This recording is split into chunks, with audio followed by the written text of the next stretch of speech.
আচ্ছা তহঁতক আজি কি শিকাম? স্যার আজি আমি নিশিকো, আমি আজি কৌতুক কম। আপনার 10টা 7টা কৌতুক বনাম, আপনার হাই পাগল হয়ে যাব। অ্যামেজিং। হয় নেকি? আচ্ছা ঠিক আছে, আজি শুনা তেতিয়াহ'লে।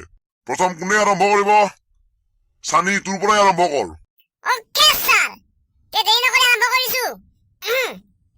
এদিনাখনৰ কথা স্যাৰ, চোৰ এটাই তামোল পাৰিম বুলি মনে মনে তামোল গছত উঠি গৈছিল। তামোল গছত উঠি থাকোঁতে তেনেতে আহিল নহয় গৃহস্থ। গৃহস্থক দেখি চোৰটোৱে নামি আহিলে মনে মনে। আহি মেলি গৃহস্থই সুধিলে, হে ৰ গোপাই, তই এই ৰাতিখন তামোল গছত কিয় উঠিছিলি? তেতিয়া স্যাৰ চোৰটোৱে এটা দিয়া হতালে। দিয়া হতাই চোৰটোৱে ক'লে যে ককাই, মোৰ ভুল হৈ গ'ল। মই ধান কাটিব আহিছিলো, চব হাতত কাঁচি আৰু মৰা লৈ আহিছো। তাৰপাছত চাগে চুটটোক গৃহস্থই উৰাই ঘূৰাই পিটালে, হয়নে? নহয় স্যাৰ, বাকী শুনক আৰু আছে। কৈ যা তেতিয়াহ'লে।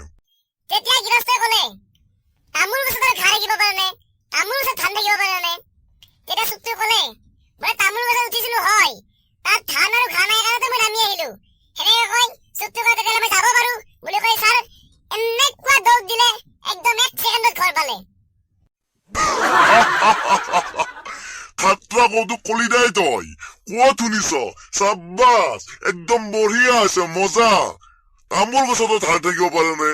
বেলেগ দিয়া সদাইছে কিন্তু দেই চুটটোৱে, মজা মজা, একদম চুপাৰ মস্তি হৈছে তোৰ। হয় স্যাৰ, খাট্ৰা কিন্তু দিয়া হতালে দেই, অলপ টেলেণ্টেড আছিলে চুটটো। এবাৰ তই কি শুনাবি? স্যাৰ মই শুনাম, ল'ৰা এটা নতুনকে বাইক এখন লৈছিল, তাৰ কাহিনী এটা শুনাম স্যাৰ। বঢ়িয়া, কৰ তেতিয়াহ'লে। এদিনাখন এক্সিডেন্ট হোৱা ল'ৰা এটাই স্যাৰ মেডিকেল গ'ল। গৈ মেলি ডাক্তৰে ক'লে, তোমাৰ ভাইটি এনেকুৱা কেনেকে হ'ল, কোৱাচোন গোটেই কাহিনীটো কোৱা। তেতিয়া স্যাৰ ল'ৰাটোৱে ক'লে, এইটো বহুত দীঘলীয়া কাহিনী। মই গাড়ী লোৱাৰ পৰা ঘৰত সদায় কয়, আগত যদি কিবা বস্তু থাকে চাইড দিবি, আগত যদি গাড়ী থাকে চাইড দিবি। তেনেতে মই এঠাইত গৈ আছিলো, গৈ থকাৰ পাছত সেইটো কথা ভাবি যাই আছো যাই থাকোঁতে আগত এখন দেখিলো গাড়ীখন চাইড দিলো। তাৰপাছত আগত দেখাল পালো এখন ঠেলাখনকো চাইড দিলো।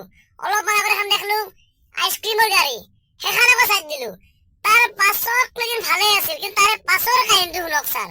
তাৰে পাছৰ কাহিনীটোৱে অলপ বেলেগ হ'ল স্যাৰ। পাছৰ কাহিনীটো কি হ'ল কচোন, বাকীখিনি ক, শুনি ইণ্টাৰেষ্ট লাগিছে, বাকীখিনি ক। ৰ'ব স্যার কৈছো। পাছত তেনেতে চাইড দি গৈ থাকোঁতে আগত এখন দলং দেখিলো। দলংখনকো চাইড দি দিলো। চাইড দিয়াৰ পাছত পৰিলো তলত। দলঙকো চাইড দিয়ে নে কোনোবাই? ইমান মূৰ্খ মানুহ থাকে নে আজিৰ দিনত? প্ৰথমতে গাড়ীখনক চাইড দিলাক, তাৰপাছত ঠেলাখনক চাইড দিলাক, তাৰ ৰিক্সাখনক চাইড দিলাক, তাৰপাছত আইচক্ৰীমৰ গাড়ীখনক চাইড দিলাক। ইমানক যেন ঠিকেই আছিল।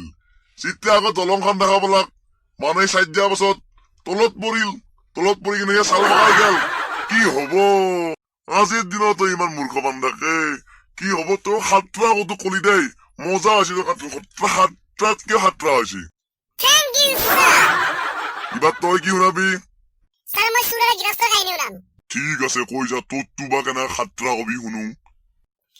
এদিনাখন স্যাৰ চোৰ এটাই নাৰিকল চুৰ কৰিম বুলি নাৰিকল গছত উঠি গ'ল। তেনেতে আহিল নহয় গৃহস্থই আহি পোৱাৰ লগে লগে ইয়াক মাতিলে, ঐ এইটো কোন? তাৰ পাছত চোৰটো লাহেকে নামি আহিলে স্যার। নামি আহি তলত ক'লে, কি কলে ক জলদি ক। ৰ'ব স্যাৰ, হোৱা নাই আৰু আছে। চোৰটোই স্যাৰ খাট্ৰা এটা দিয়া হাত হৈছি। গৃহস্থ শুনিবহে কৈছি, হে প্ৰভু মহাশয়, কি তোমাৰ লীলা, স্বৰ্গলৈ নিম বুলি নাৰিকলত উঠাই দিলা। বেলেগ ডাইলগ কৈছে কিন্তু, বেলেগ ডাইলগ কৈছি। তাৰ পাছত কি আছিল ক। স্যাৰ গৃহস্থটো অলপমান আছিল ভগৱান চগৱান বিশ্বাস কৰা মানুহ মানে। তাৰ পাছত গৃহস্থটো শুনা পালাকে চোৰটোৱে কৈছি, হে প্ৰভু মহাশয়, কি তোমাৰ লীলা, স্বৰ্গলৈ নিম বুলি নাৰিকলত উঠাই দিলা। তাৰ মানে ভগৱানে এই মানুহটোক স্বৰ্গত নিবা আহিছিল, ভুলতে আমাৰ নাৰিকলত উঠাই দিলাক। তাকে ভয় কৰি কিনে গৃহস্থই ঘৰত দেখি পলাইছি। পলাৰ লগে লগে চোৰটোৱে আৰু কি কৰিছি, ৰিটাৰ্ণ গাছত উঠি মেলি কিনে দুটা নাৰিকল পাৰি কিনে সি উল্টাই হাঁহি মেলি কিনে দুই পাক ঘূৰি হাঁহি আহি পলাইছি সিও। তই কিন্তু সাতটা কৌতুক কলি দেই, মজা তোৰ কিন্তু একদম বেলেগ বনচাই দেই। কৌতুক কিন্তু মজা কৌতুক কছা। সেইকাৰণে কওঁ আজি Tata, good bye, Gaya, finish.